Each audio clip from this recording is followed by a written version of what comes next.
Welcome back. अच्छा जी, आज सारी जगह खलबली मची हुई। मैंने जब टॉप स्टोरी ये बताई लोगों को, खैर आज की हेडलाइंस भी यही हैं कि इमिग्रेंट वीज़ा के ऊपर और ख़ास तौर पे अमेरिकन ख़ास क्या उसी अमेरिकन इमिग्रेंट वीज़ा के ऊपर 75 ऐसे ममालिक की लिस्ट आ चुकी है जहाँ पे इस पे मुकम्मल तौर पे इस वक्त पाबंदी लगा दी गई है। And people are really worried, ख़ास तौर पे वो लोग जिनके केसेस ऑलरेडी पेंडिंग हैं, a number of people who are married and are waiting for spouse visas, for immigration related मसाइल, and if they're in the process, so that is yet to be seen कि क्या ये जो अहकामात हैं या ये जो तब्दीली है वो सिर्फ और सिर्फ नई एप्लीकेशंस के लिए है। what about the ones that are only already in the pipeline?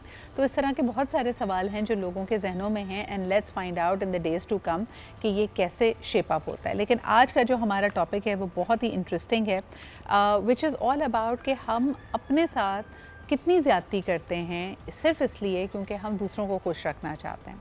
It is very interesting कि हमारे यहाँ नोशन ये बार बार प्रोपोगेट किया जाता है कि असल खुशी, हकीकी खुशी आपको सिर्फ तभी मिल सकती है व्हेन यू आर यूज़फुल, और जब आप दूसरों का ख्याल रखें, आपके अंदर एहसास और एम्पैथी हो।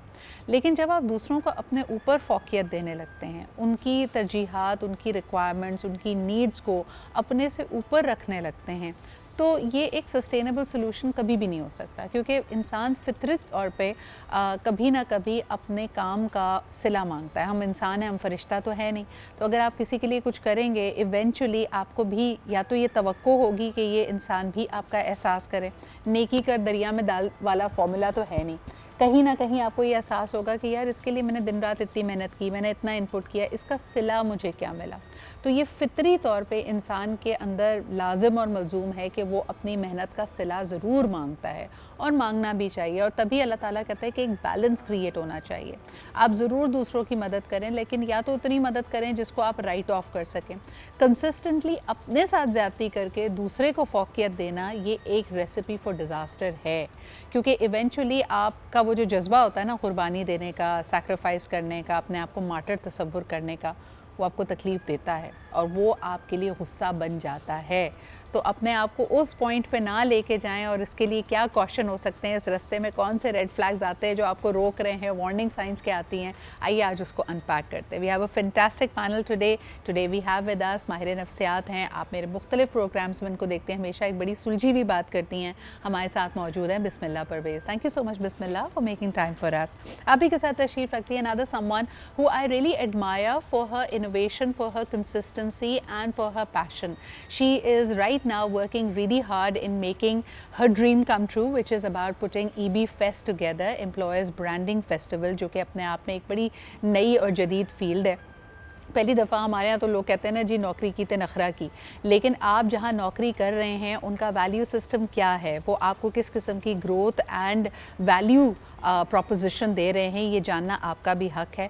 उस जगह का कल्चर क्या है, क्या वो कंपैशनेट ऑर्गेनाइजेशन है या नहीं, इन तमाम मौज़ूआत को एक फोर फ्रंट पे लाने के लिए ये फेस्टिवल किया जा रहा है। वह कंपनीज़, पहले तो हमेशा कहते हैं ना इंटरव्यू पे एम्प्लॉई जाता है तो बेचारा बताता है कि मेरे में क्या क्या गुण है, प्लीज़ मुझे नौकरी पर रख लो। पहली दफ़ा होगा कि इस फेस्टिवल में आपकी जो जानी मानी कंपनीज़ हैं वो अपने कल्चर को शोकेस करेंगी और बताएंगी कि वहाँ पे क्या होता है और किसी अच्छे हुनरमंद इंसान को उनको क्यों ज्वाइन करना चाहिए। So I wish her all the very best of luck for that. हमारे साथ मौजूद है Iza Zainab Siddiqui. Thank you Iza for always making time for us. And last but definitely not the least, हमारे साथ ज़ीशान अख्तर चौधरी साहब मौजूद हैं। He is also public speaker, creates content in this regard. Thank you so much Zeeshan for making time for us. अच्छा जी, बिस्मिल्लाह, आपसे शुरुआत करते हैं। एक ऐसा माशरा जो जुड़ कर रहना चाहता है, एशियन ट्रेडिशंस में कहा जाता है जी we are very family slash community oriented, तो लोगों का एहसास करना चाहिए। लेकिन कब ये जो बैलेंस है वो ख़राब हो जाता है and we end up actually अपना नुकसान करने लगते हैं दूसरों का फ़ायदा करने के बजाय, ये बैलेंस के बारे में थोड़ा सा हमें बताएं। बिल्कुल सिद्रा, ये बैलेंस बचपन से ख़राब होना शुरू हो जाता है बच्चों को लेके, क्योंकि मैं देखती हूँ जब मेरे पास इस तरह के केसेस आते हैं तो हिस्ट्री जब हम लेते हैं ना तो वहाँ से पता चलता है कि चाइल्डहुड में क्या कुछ हुआ जिसकी वजह से ये पैटर्न बन रहे हैं। सबसे पहली चीज़ तो हम इसको आसान लफ्ज़ों में हम कहें गुड चाइल्ड सिंड्रोम के नाम से हम इसको जान लेते हैं। होता ये है कि बच्चा जो है वो अपनी सर्कमस्टांसेस को देखते हुए ही चीज़ें सीख रहा होता है, पैटर्न सीख रहा होता है। तो जब वो अपने माँ बाप को सेक्रीफाइस करते हुए देखता है, माँ को जो है वो किचन क्वीन बने हुए देख रहा है, अपने आप को हल्कान करते हुए देख रहा होता है, तो बच्चे के अंदर ये आता है कि अच्छा माँ को जो है वो तारीफ़ अगर मिलेगी या कभी नहीं भी मिलेगी तो वो एक्सेप्टेंस वहाँ से आ रही है, तो बच्चा ये एब्जॉर्ब करना शुरू हो जाता है। दूसरा एक बहुत अहम मैं देख रही थी, रिसेंटली केस आया तो उसका ही हवाले से मैं आपको बताती हूँ।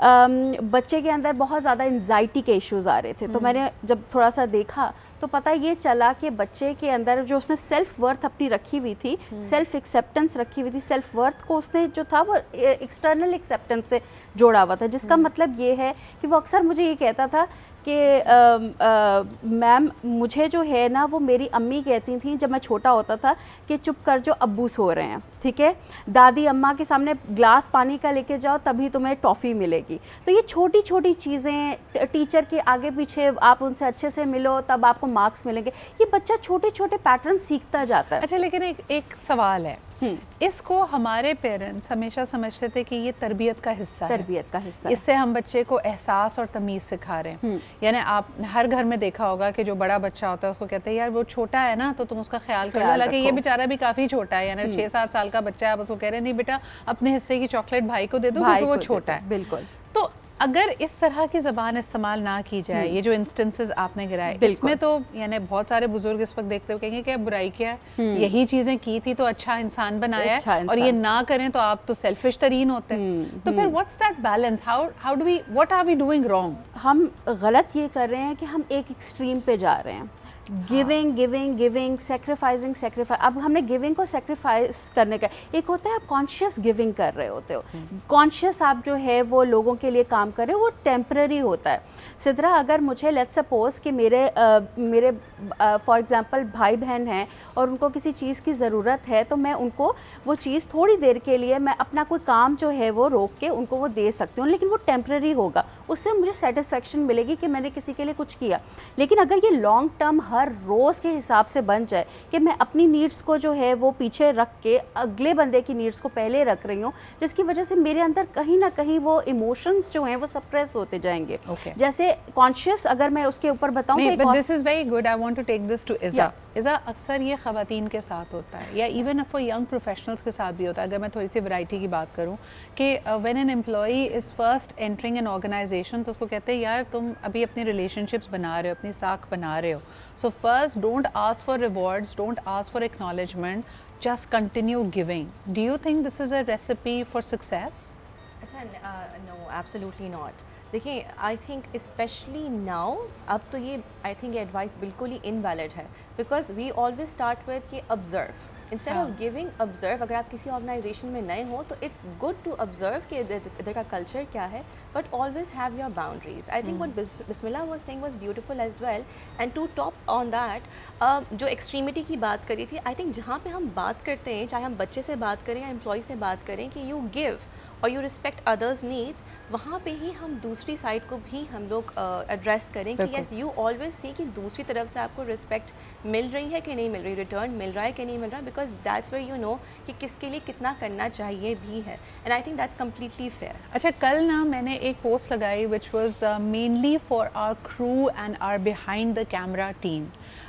एक चीज़ जो ऑब्ज़र्व इस वक्त हम कर रहे हैं कि मीडिया में हमेशा की तरह इसमें साइकिल्स आते हैं, but this cycle is particularly painful and heavy because a lot of companies are right sizing, और obviously in front of the screen को बहुत कम लोग कॉम्प्रोमाइज़ करते हैं, लेकिन बैक एंड पे इस वक्त टेक्निकल स्टाफ हो, कैमरामैन हो, साउंड इंजीनियर्स हों, क्योंकि AI आ रहा है, a lot of people are thinking that हमें इतना ज़्यादा पीपल इंटेंसिव होने की ज़रूरत नहीं है, लोगों की फायरिंग्स इस वक्त भरपूर अंदाज में हो रही हैं। तो अक्सर वो लोग जिन्होंने 10 साल 12 साल 7 साल किसी इदारे को दिए हैं as a cameraman, as a technical staff, वो इस वक्त सोच रहे हैं कि हम वो क्या करें, बिकॉज ऑब्वियसली उनकी जिम्मेदारियाँ, उनकी रिक्वायरमेंट्स हैं, लेकिन मार्केट में इतनी जॉब्स नहीं हैं, और ऑन दी अदर हैंड कुछ नई हायरिंग्स होती हैं जो उनसे कम पैसों में वहाँ पे Zeeshan they are happy to go इन।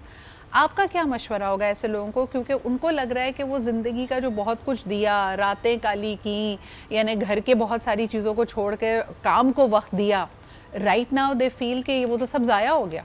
बिल्कुल ऐसे ही है।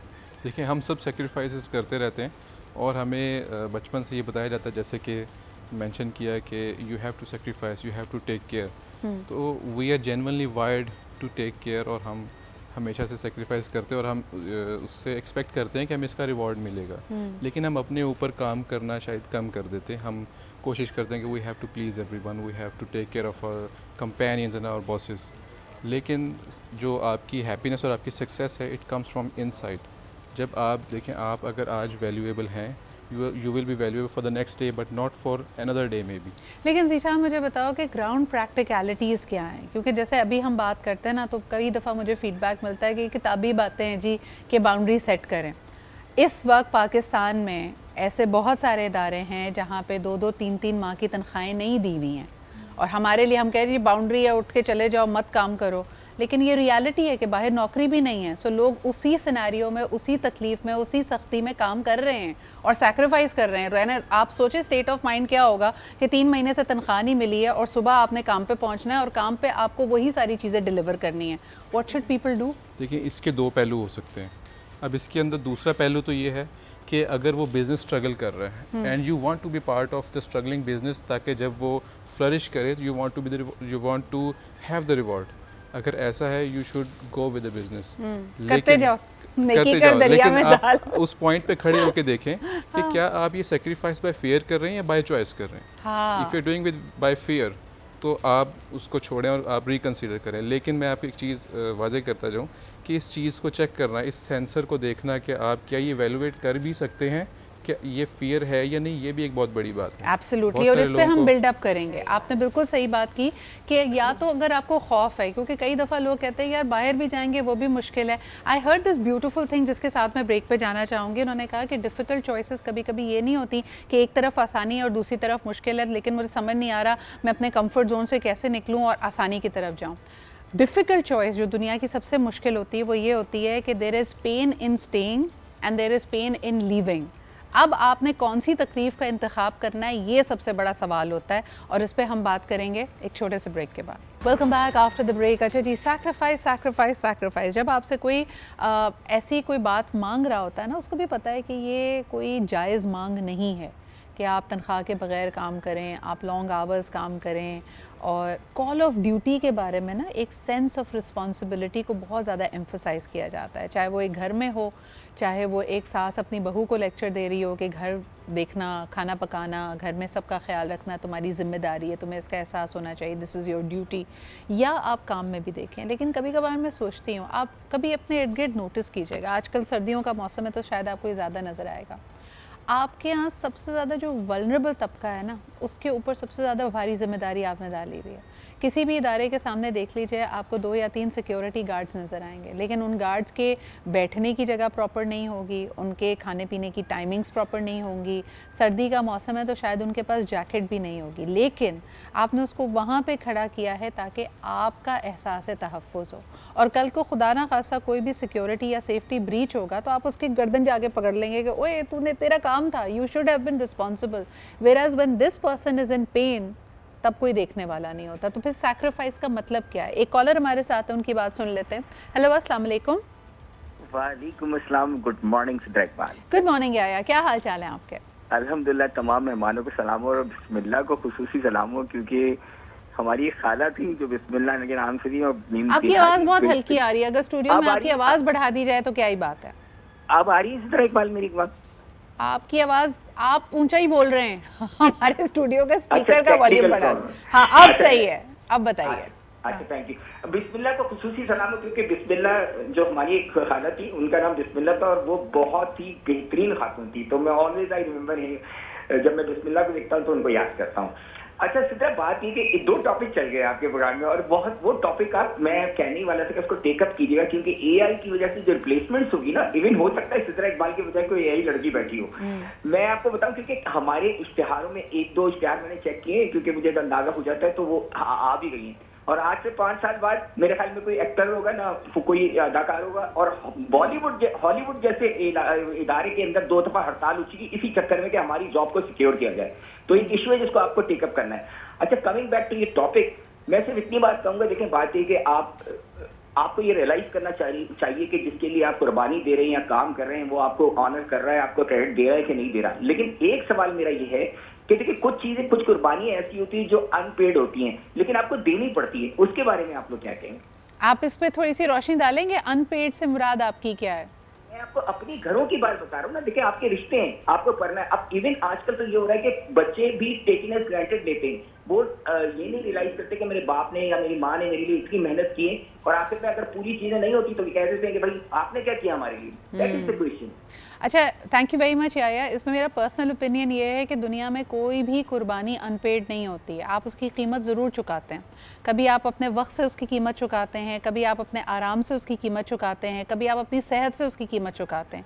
जितने लोग जो हद से ज़्यादा, हद से तजावुज़ करके हैवी वेट लिफ्टिंग करते हैं ना, इवेंचुअली आप उनका अंजाम ये देखेंगे कि वो बहुत सारी बीमारियों में घिरे हुए हैं, तन्हाई में घिरे हुए हैं, या डिप्रेशन में हैं, या कहीं ना कहीं उनको ये एहसास है कि जो उन्होंने मेहनत की उसका सिला नहीं मिला। फिर इवेंचुअली हमारा दीन, हमारा जो ईमान है वो हमें बचाता है। हम कहते हैं यार जो हमारे सिला की तवक्को है ना वो शायद हमें अल्लाह ताला से करनी चाहिए और अपना काम नेक नियति से करना चाहिए। लेकिन फिर भी दुनिया है, दुनिया के कुछ उसूल भी याद रखिए कि इस तवाज़ुन को इस हद तक बिगड़ने मत दीजिए कि कल को आपको तकलीफ़ हो और आप उसके बारे में गुस्सा करें। ये कैसे करना है उसके लिए दोबारा अपने पैनल के पास चलते हैं। बिस्मिल्लाह। ये कहना जितना आसान है उतना ही करना मुश्किल है। यानी बहुत सारे रिश्ते वाकई ऐसे होते हैं जिसमें आप मोहब्बत के लिए आपका जो लगाव है, एक माँ को अपने बच्चे से बेलौस लगाव होता है, तो उसके लिए वो रातें जागती भी है, तकलीफ़ें बर्दाश्त भी करती है। और इनकी बात दुरुस्त है, उसकी जो कीमत चुका कर रही है वो कोई नहीं अदा कर सकता। कोई नहीं अदा कर सकता, बिल्कुल। अच्छा देखें, अगर हम इसी मिसाल को ले लेते हैं कि माँ ने उस वक़्त केयर देनी है क्योंकि उसकी वैल्यूज़ में है कि वैल्यूज़ ये है कि बच्चे को उस वक़्त माँ के दूध की भी ज़रूरत है, उसकी वार्मथ की भी ज़रूरत है, उसकी केयर की भी ज़रूरत है। पर हम अब मसला कहाँ आता है कि माँ को यही लगता है कि उसी की जिम्मेदारी है बच्चा, और उसको बताने वाले भी हर घर में ऐसे लोग अफराद होंगे कि तुम बाहर नहीं जा सकती, तुमको ये नहीं कर सकती, तुम्हें करियर को ब्रेक लगानी पड़ेगी क्योंकि तुमने बच्चों को करना है। तो यहाँ हम लोग जो है ना वो हमारा जो है वो बैलेंस जो है वो आउट हो जाता है, आउट ऑफ बैलेंस चले जाते हैं। मैं हमेशा ये कहती हूँ कि शादी से पहले भी हमेशा आप जो है वो मैरिटल कोचिंग लें, ठीक है। उसमें आपको पता चलता है कि आपके रोल्स क्या हैं, अलाइनमेंट है कि नहीं है। उसके अलावा बड़ों को भी ये सोचना चाहिए कि जब आपका the kids are looking up to you, कभी कभी होता है ना कि हस्बैंड होता है माँ को बहुत देख रहा होता है या बाप को बहुत देख रहा होता है, तो बड़ों को भी सिखाना चाहिए कि हाँ बेटा, ये जो तुम्हारी औलाद है ये सिर्फ तुम्हारी बीवी की जिम्मेदारी नहीं है, ये तुम्हारी भी जिम्मेदारी है। इसमें एक चीज़ जो निकल कर आ रही है दैट इज़ एक्सपेक्टेशन सेटिंग। आपकी किसी से क्या तवक्को है, जब आप कुर्बानी दे रहे हैं तब क्या तवक्को है, जब आप कुर्बानी मांग रहे हैं तब क्या तवक्को है। Everybody who sets this standard of responsibility, call of duty, उसको तो फ़ायदा क्लियरली मिल रहा है, लेकिन ये उसको पाबंद कैसे किया जाए? How do we make him accountable for giving back as well? अच्छा, इसमें थोड़ा सा मैं ये कहूँगी कि whenever you are doing something for someone, तो हमेशा ऐसे नहीं होता कि वो कुर्बानी आप इसलिए दे रहे हैं कि उनसे आपको सिला मिले। Sometimes you do that out of your own value system, and उसका जो आपको रिटर्न है वो आप एक्सपेक्ट करते हैं फ्रॉम अल्लाह मियां और from the universe, good Karma, जो भी आपका बिलीफ सिस्टम, और वो आपको it just makes you feel good from the inside, that's your सिला फॉर दैट, राइट। कुछ चीज़ें होती हैं जो आप किसी के लिए करते हैं बिकॉज यू फील कि अगर आप उनके लिए करेंगे तो एक अच्छा एक इन्वायरमेंट क्रिएट होगा और फिर आगे जाके उसका सिला मिलेगा। May be even if it's friendship, चाहे आप माँ बाप की बात कर लें या एम्प्लॉयर की बात कर लें। I think for that it is very important to know exactly कि आपका रोल क्या है। अगर आप ऑर्गेनाइजेशन में हैं तो आपकी जॉब डिस्क्रिप्शन में क्या चीज़ें हैं, एंड जहाँ से कोई भी काम आप करें जो क्लैरिटी से स्टेम कर रहा है उसमें प्रॉब्लम आनी तो नहीं चाहिए। But I think communication plays a huge role in this. I absolutely agree. Zeeshan, इसमें थोड़ी सी नेगोशिएशन की भी बात करेंगे। यू नो, जैसे कई दफ़ा लोगों को तकलीफ़ ये होती है कि बहुत सारी चीज़ें हम अनसेट छोड़ देते हैं ना, हम उस पर कभी बात ही नहीं करते। तो जो किसी इदारे में बैठा हुआ है तो वो कह रहे हैं यार मेरी कोई वैल्यू नहीं है लेकिन मैं काम भी कर रहा हूँ, मुझे एक अनसेट, मुझे लगता था कि इस बात का एहसास करेंगे, मेरे हार्डवर्क को रिकग्नाइज़ करेंगे। इनमें से बहुत सारे लोगों का पेन पॉइंट ये होता है कि न्यू एंट्रेंट्स जब आते हैं उनकी पे ज़्यादा बेहतर है, वो ज़्यादा बेहतर नेगोशिएट कर पाते हैं। तो ये नेगोशिएशन स्किल्स का फुकदान है या व्हाट इज़ मिसिंग? मेरे ख्याल में मेरे ख्याल में ये कम्युनिकेशन का फुकदान है। आपको अपनी फीलिंग्स और अपनी बाउंड्रीज आपको कम्युनिकेट करनी चाहिए। अगर आप अपने अंदर रखेंगे तो आप एक टाइम पे जाके ब्लास्ट कर जाएंगे। देखिए हम सबको अल्लाह ताला ने पैदा किए ज़िम्मेदारियाँ दी हैं, हम सबको हर फेज़ के अंदर either you are an employee, you are a boss, you are a father, you are a son, you are a mother, आपको अपनी ज़िम्मेदारियाँ निभानी हैं। इशू यहाँ पे आता है जहाँ पे हम अपनी ज़िम्मेदारियों को ये समझते हैं कि शायद we have to make other person happy, we don't have to make them happy, we just have to play our part. You are so right. I think कि हैप्पीनेस के साथ ही एक और चीज़ जुड़ी हुई है कि we are all in the race of being miscongeniality. हमारा दिल चाहता है सब कोई हमें पसंद करे। आप खुद सारों को पसंद नहीं करते तो आप सारों से ये उम्मीद क्यों लगाते हैं कि वो सब आपको पसंद और करें? जो आप कर रहे हैं उसके बाद आप खुद को पसंद नहीं करेंगे। Absolutely, What you about have this knowing feeling. अच्छा मुझे बताओ इज़ा कि एक बड़ा अंग्रेजी का मशहूर कहावत है कि you teach people how to treat you. कुछ लोगों की सैक्रिफाइस को लोग भी मानते हैं, इदारे भी मांगते हैं, उसको सर आंखों पे बिठाते हैं, whereas there could be other unsung heroes जिनकी कोई वैल्यू नहीं। ये वैल्यू कैसे डिटर्मिन होती है and how are we teaching people to treat us badly? I think सबसे पहली बात तो है कि always being available, always being accessible, always being the yes man of the company, of your family, उसी से सबसे पहले आप अपनी वैल्यू खुद ही गिरा देते हैं। I think taking a pause before saying yes is so important. और जैसे अभी इन्होंने भी बात की कि you know sometimes we say yes not because we want to you know ये हमारा रोल है, but because we are afraid कि अगर हमने नो कह दिया तो शायद हमारी वैल्यू कम हो जाएगी, हमें अप्रिशिएट कम किया जाएगा। तो I think that also stems from self worth. इसमें आई थिंक बिस्मिल्लाह और आपको बेहतर बता सकेंगे, but one very important thing is to work on your self worth, the communication part, and also knowing कि जो दूसरे इंसान जिसके लिए आप ये कर रहे हैं क्या वो ये डिज़र्व करता भी है कि नहीं, कल को आपको रिटर्न मिलेगा कि नहीं मिलेगा। अच्छा और एक और चीज़ भी है, कई दफ़ा हम देखकर अनदेखा कर रहे होते हैं। A lot of times people have dodged you, they have stabbed you in the back, they have been mean to you. आपने कई दफ़ा वो सिक्का ट्राई करके दे दिया है और आपको पता है कि ये खोटा सिक्का है, फिर भी आप उम्मीद लगाते हैं। आज मैंने इस दफ़ा जो 2026 की सीरीज़ शुरू की है कि make this your best year, उसमें पहली बात यही है कि यू नो इट्स फूलिशनेस कि आप वही काम करते रहें, रोज़ अपनी चाय में ज़्यादा पत्ती डालें और फिर कहें कि यार ये कड़वी क्यों है। रोज़ वही काम करने से नए रिजल्ट नहीं बनेंगे। You have to try something new and they're absolutely right. वो जो प्राइस होती है ना कहने की, उसको आपको झेलने की हिम्मत भी होनी चाहिए। व्हेन यू टेक किसी भी चीज़ पे आप एक प्रिंसिपल या असूली स्टैंड लेंगे तो दो चीज़ें हो सकती हैं, या तो चीज़ें आपके मुताबिक बदल जाएंगी या आपके सजेशन को रिजेक्ट कर दिया जाएगा। दोनों को फेस करने की हिम्मत आपके अंदर होनी चाहिए, और ये करेज कैसे आए इस पे बात करेंगे ब्रेक के बाद। Welcome back after the break. अच्छा जी, सैक्रिफाइस करने की एक सेटिस्फैक्शन भी होती है और यकीनन आपके अंदर एक फील गुड फैक्टर होता है जब आप किसी को चैरिटी में कुछ देते हैं, जब आप ज़रूरत से ज़्यादा काम करते हैं। It is both internal and external. बाहर से भी हो सकता है कोई आपसे फ़ायदा लेकर या आपकी कुर्बानी को एक्चुअली सीरियसली भी यू नो उसको रिकग्नाइज़ करे, उसको एक्नॉलेज करे और आपको उसके लिए सराहे। और साथ साथ आपके अंदर भी ये एहसास होता है कि देखो मैं लेने वालों में से नहीं, मैं देने वालों में से हूँ। लेकिन ये सारी इसकी अच्छी बातों के साथ साथ कब ये प्रॉब्लमेटिक बनता है, आइए थोड़ा सा उसको दोबारा अनपैक करते हैं। सो सैक्रिफाइस देना तो अच्छी बात है ना बिस्मिल्लाह, आपको एहसास भी है दूसरे का। प्रॉब्लमेटिक ये चीज़ कब होती है? प्रॉब्लमेटिक तब होती है जब आप जो है वो एक्सप्रेशन ख़त्म हो गया है। ठीक है, एक्सप्रेशन कि आपने फॉर एग्जांपल एक्सप्रेशन में अब आपको इस तरह बता रही हूँ कि आप जो है वो बोल नहीं पा रहे। सबसे पहले तो मैं ये है कि बोल नहीं पा रहे, यू आर अनएबल टू से नो, मे बी आप एक्सप्रेस अपनी तकलीफ़ को नहीं कर पा रहे। तो एक इंसान जो है ना वो दबाने लगता है इमोशंस को। जब हमेशा याद रखिएगा सप्रेशन एक हद तक हमारे लिए हेल्दी होता है, लेकिन जब वो हद से ज़्यादा तजावज़ कर जाता है तो उसके 2-3 पहलू निकलते हैं। सबसे पहले ये कि आपने अक्सर इर्द गिर्द अपने देखा होगा लोगों को कोई मेडिकल प्रॉब्लम नहीं होती, कुछ भी नहीं होता, टेस्ट करवा रहे हैं, हर चीज़ करवा रहे हैं, सब नॉर्मल है, लेकिन जिस्म में दर्द आ रही है। ठीक है, कमर में तो पेन है, सर में दर्द है, माइग्रेन है, हर चीज़ इस तरह आपको जो है वो अनएक्सप्लेनेबल पेन का सामना करना पड़ रहा है। ये पहली निशानी होती है कि आपने अपने इमोशंस को इतना सप्रेस कर दिया है कि अब वो साइकोसोमेटिक सिम्टम्स में कन्वर्ट हो रहे हैं। यानी आप कह रही हैं कि एक तो नॉर्मल थकन है, बीमारी है, लेकिन अगर आपको बिला जवाब कमर में, सर में, घुटनों में, कंधों में दर्द रहने लगा है तो ये साइकोसोमेटिक सिम्टम्स है। And the pain keep on travelling. कभी आपको एक दिन होगा कि आपको सर में दर्द होगा, एक दिन होगा कि कमर में दर्द है, फिर थोड़ी देर के लिए आपका दर्द बिल्कुल ख़त्म हो जाएगा, फिर एकदम से आ जाएगा। तो ये एक पहली चीज़ है। दूसरी ये है कि इमोशनल सप्रेशन इतना ज़्यादा हो गया तो एकदम से आप फटेंगे भी, ठीक है। और जब वो फटेगा ना, एक वो कहते हैं ना जो आतिशफिशा पहाड़ जो है वो फटता है, तो फिर आपको नहीं पता चलता आपके सामने कौन बैठा है, कहाँ है, किस तरह आपने एक्सप्रेस किया।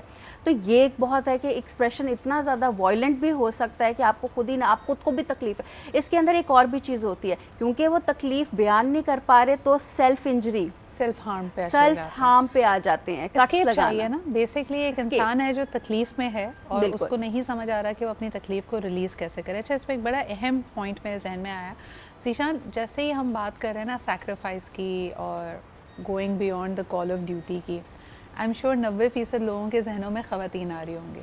यानी आप किसी को अपनी वालदा का रूप नज़र आ रहा होगा, किसी को किसी बहन का रूप नज़र आ रहा होगा, किसी को बड़ी बेटी का नज़र आ रही होगी जहन में। मर्दों के बारे में आप क्या कहेंगे? क्या आज के माशरे में मर्द सैक्रिफाइस नहीं देते, और अगर देते हैं तो उनकी सैक्रिफाइसेस उस तरह एक्नॉलेज क्यों नहीं होती हैं, उस पर बात क्यों नहीं की जाती? देखिए, आज के माशरे में आप किसी से भी पूछें, आप किसी भी शादीशुदा फ़ीमेल से पूछ लें, वो ये कहेंगे कि मैंने अपनी सारी ज़िंदगी सेक्रीफाइस करके गुजार ली। आप किसी भी मर्द से जाके पूछें, वो पहले तो आपको ना करेंगे, लेकिन जब खुलेंगे आपको बहुत सारी चीज़ें शायद वो भी बता देंगे। सही। तो जैसे मैंने पहले कहा कि सेक्रीफाइस तो हमें करने हैं, लेकिन हमारे पास अपने ऑप्शंस होते हैं।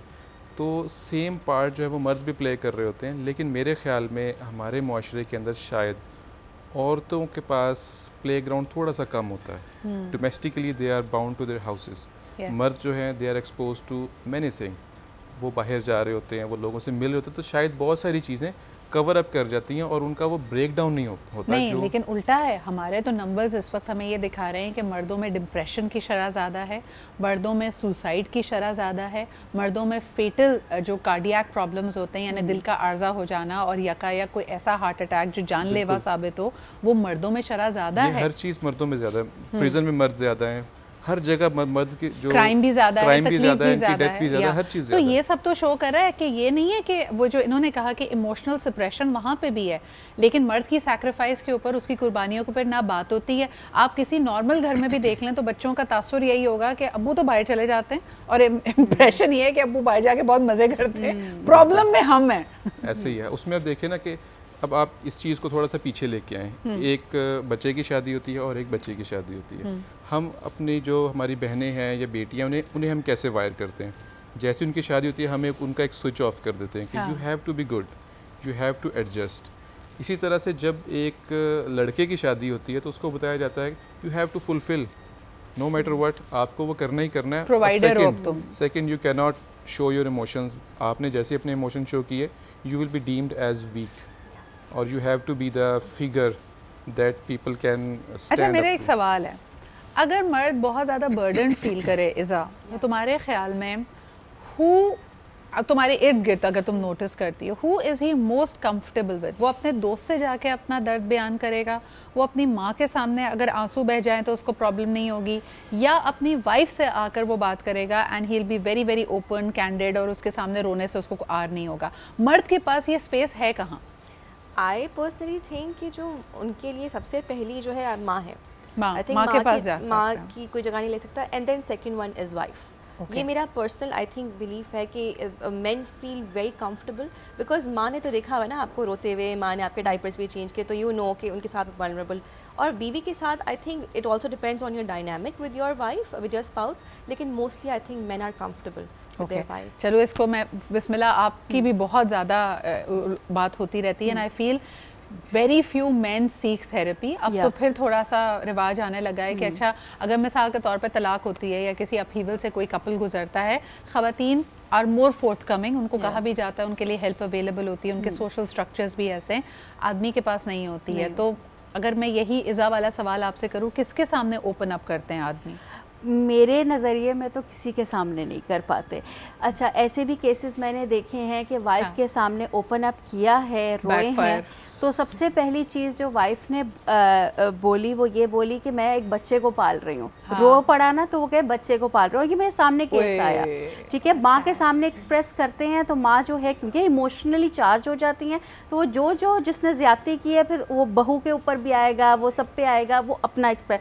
तो अगर दोस्त के करेंगे तो दोस्त के सामने वो अपना बयान करते हैं तो दोस्त आगे से यार छोड़ो ना, मेरे साथ भी यही होता है। हाँ। तो द प्रॉब्लम है कि उनका कोई वो एक्सप्रेशन का आउटलेट ही नहीं है, हाँ। वो अंदर ही अंदर जाता रहता है। और एक चीज़ मैं आपको ये बताऊं कि साइकोसोमेटिक के साथ साथ अगर पहली आपका अनकॉन्शियस माइंड आपको जो है वो लाशऊरी दिमाग आपको दर्दों की तरफ से बताता है कि कुछ कर लो, और अगर तब भी कोई नहीं कुछ करता है तो वो डिजीज़ में कन्वर्ट हो जाता है। Very true, तो आपको very ये जो true. हार्ट अटैक, ये फिर आपको जो कैंसर होता है, कि सारे आपके इमोशंस हैं। आपने अक्सर इन केसेस में, अब्यूज़ के केसेस में देखा होगा, ट्रॉमा के केसेस में देखा होगा, सप्रेशन जहाँ नहीं होता वहाँ के आपके यू आर एब्सोल्युटली राइट। तो जैसे हमने कहा कि कोई भी चीज़ अनपेड, अनवेवरिंग सैक्रिफाइस नहीं होती, उसकी कोई ना कोई कीमत आप ज़रूर चुकाते हैं, चाहे वो आपका ज़हनी सुकून हो, आपका वक्त हो, आपका सुकून हो, आपका आराम हो, या फिर आपकी सेहत हो। So please be mindful of what you are doing, have some safe spaces, चाहे मर्द हो या खातून हो। अपनी सैक्रिफाइसेस को, कई दफ़ा हमारी कॉग्निटिव डिसोनेंस होती है, हमें खुद नहीं पता होता कि हम अपने साथ क्या ज़्यादती कर रहे हैं, तब एक अच्छा मुखलिस दोस्त, थेरेपिस्ट या कोई ऐसा शख्स जो आपको जूम आउट करके रियलिटी बता सके, बहुत अहम होता है। Thank you so much Bismillah, Iza and Zeeshan for being here. It was a very insightful conversation. अगर आपके इसके बारे में कमेंट्स हैं या if you had an aha moment, please do write to us. अपने कमेंट्स और फीडबैक भेजिएगा। इंशाल्लाह कल मुलाकात होती है। खुदा हाफ़िज़।